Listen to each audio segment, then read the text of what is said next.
Welcome to our channel. Postal GDS 2026కి సంబంధించి first short list ఎప్పుడు వస్తుందని చాలామంది కామెంట్ చేయడం జరిగింది. కాబట్టి ఈ వీడియో అయితే చేస్తున్నాను. పోస్టల్ జీడిఎస్ సంబంధించి ఫస్ట్ షార్ట్ లిస్ట్ అనేది ఫిబ్రవరి 28న రావాల్సిన రిజల్ట్స్ పోస్ట్పోన్ కావడం జరిగింది. దీని తర్వాత మార్చ్ ఫస్ట్ వీక్ అని అఫీషియల్గా అయితే చెప్పారు.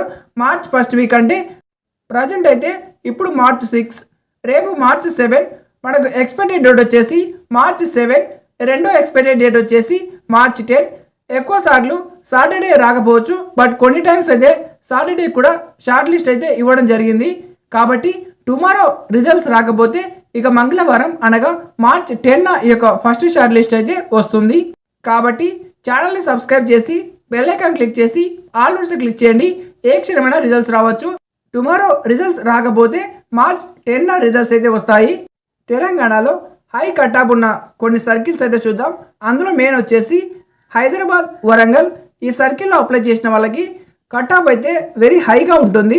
ఇక ఆంధ్రప్రదేశ్లో అయితే కొన్ని డివిజన్లో 90% లోపు కటాప్ ఉంటుంది. కొన్ని డివిజన్స్కి వచ్చేసి 90% అబోవ్ అయితే కటాప్ ఉంటుంది. మీరు అప్లై చేసిన పోస్ట్ ప్రిఫరెన్స్ వచ్చేసి ఏ సర్కిల్కి అప్లై చేశారు, అలాగే మీ ఏజ్, మీ స్కోర్, తర్వాత మీ కేటగిరీ అయితే కామెంట్ చేయండి. మీకు వచ్చే ఛాన్స్ ఉందో లేదో కామెంట్లో తెలియజేస్తాను.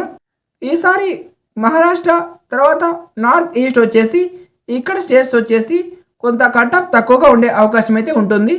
మీరు అప్లై చేసిన పోస్ట్ ప్రిఫరెన్స్తో ఎవరైనా మీకు పోటీగా అప్లై చేసిన వాళ్ళు ఉంటే, అలాగే వాళ్ళకు కూడా మీలాంటి సేమ్ మార్క్స్ ఉన్నట్టయితే అప్పుడు ఏజ్ ప్లస్ కేటగిరీని అయితే మెయిన్గా తీసుకుంటారు.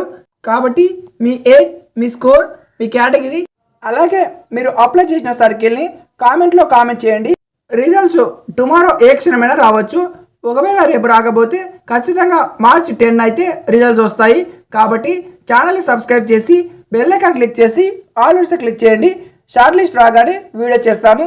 Thank you for watching.